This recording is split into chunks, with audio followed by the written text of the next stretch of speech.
Hey, what's up? Welcome back to Travel Tech. So Samsung now has finally released the S24 lineup with the new Galaxy AI feature. Now you might have seen various videos on YouTube highlighting all the AI features within this phone, how it can translate the phone calls in real time, the circle to search option, the slow motion option, the summarization of your notes, so on and so forth. I mean, there are a pretty lot of practical and usable AI features built in within this phone. But is this phone worth the upgrade from the previous generation of the S23 series? Well, specifically I'm talking about the S23 Ultra to the S24 Ultra. Let's take a look.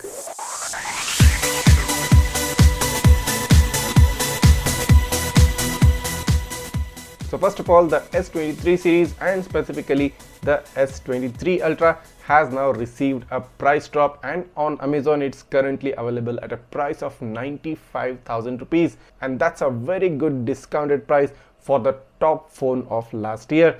The S24 Ultra has now released at a price of 1,30,000 rupees on the Samsung website for the 256 gig variant and about 1,40,000 for the 512 GB variant. So do you think investing an extra 30 to 40,000 rupees over the S24 Ultra instead of getting an S23 Ultra is a good decision? Well, it has a bit of both.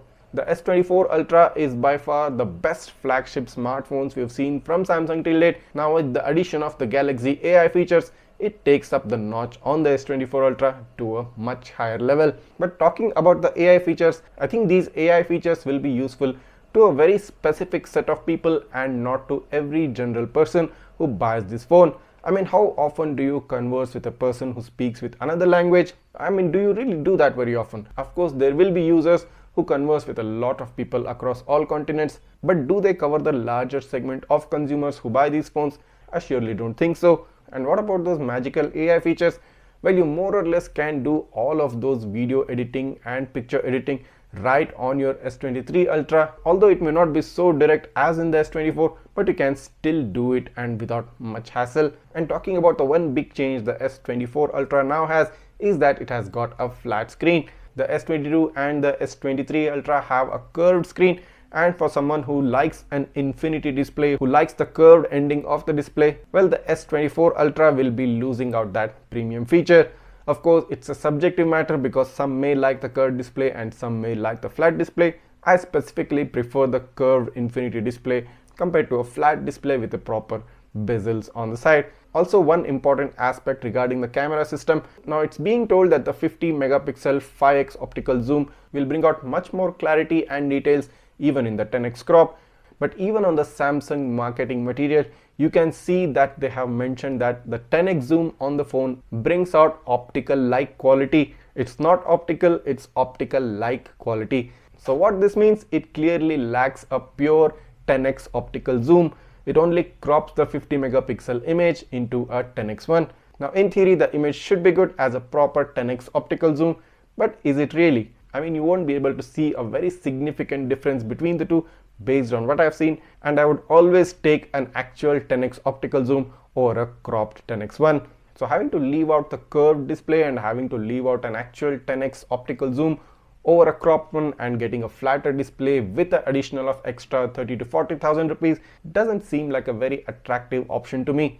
Now, of course, this phone comes with the latest Snapdragon 8 Gen 3 with the NPU, that is the neural processing unit. Now it is supposed to be even better than the iPhone's processor, but is the actual real world performance of that processor significantly different from the Snapdragon 8 Gen 2, and is it noticeable to your naked eye while using the phone? It's clearly not. And lastly, the S24 Ultra now runs on the One UI 6.1, where currently the S23 lineup is on the One UI 6.0. The S23 lineup is also scheduled to receive the One UI 6.1 update within a matter of few months, I guess.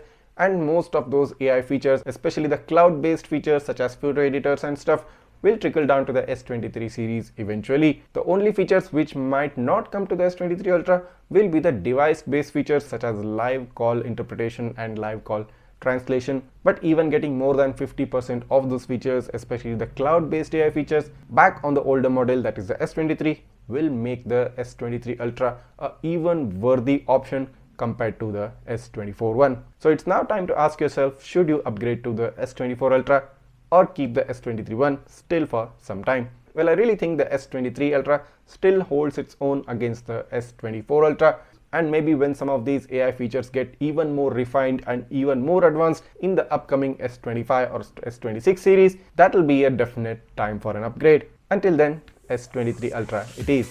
Thanks for watching and see you in the next one.